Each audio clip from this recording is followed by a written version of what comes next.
చెంది అన్ని total all round development, పిల్లలకి ఏమేం కావాలి, విద్యార్థులకు ఏమేం చేయాలి, అన్ని సకల సౌకర్యాలు సమకూర్చడంలో ఎంతో ముందుండి ఉత్తమ ఉపాధ్యాయ అవార్డు పొందిన వ్యక్తి మన మోహన్ గారు. అలాగే మన పాఠశాల జిల్లా స్థాయిలో స్వచ్ఛ పురస్కార్ అవార్డు అందుకుంది.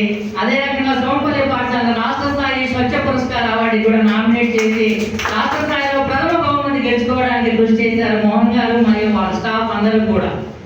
ఎందుకంటే ఒక గ్రామంలో పనిచేసాము అంటే ఒక గుర్తింపు రావాలి. గ్రామంలో పెద్దవారు ఉంటారు, మంచి పనులు చేసిన వాళ్ళకి ఎప్పుడూ గౌరవం అనేది దక్కుతుంది. కాబట్టి వాళ్ళ గౌరవానికి సూచికగా ఈ రోజు మీరందరూ కూడా వాళ్ళకి పలుకుతున్న ఆత్మీయ వేడుకోలని నేను అనుకుంటున్నాను. అలాంటి ఆత్మీయ వేడుకలు మంచి పనులు చేసి ఏదైతే మనం చూపిస్తామో ఆ కరుణ, వాత్సల్యం, దయ, ప్రేమ, అభిమానం అందరూ మీరు చూపిస్తున్నారు. కాబట్టి అలాగే శైలు సార్ కూడా ఇక్కడ పనిచేశారు 12 సంవత్సరాలు. శైలు గారు కూడా ఈ పాఠశాల అభివృద్ధిలో ఎంతగానో పాటుపడ్డారు. అందరూ కూడా కలిసిమెలిసి కోఆర్డినేషన్ తో పనిచేసి పాఠశాల అభివృద్ధిలో భాగం పంచుకున్నారు.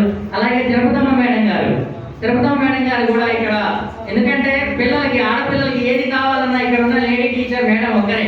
కాబట్టి ఇక్కడ యూపీఎస్ స్థాయి ఉండేది. కాబట్టి ఒక తల్లిగా, ఒక అమ్మగా పిల్లల్ని లాలించడంలో కానీ, ఆడపిల్లల అభిప్రాయాలు తెలుసుకోవడంలో కానీ ముందుండి ఎంతగానో చేసింది మేడం తిరుపతమ్మ మేడం గారు.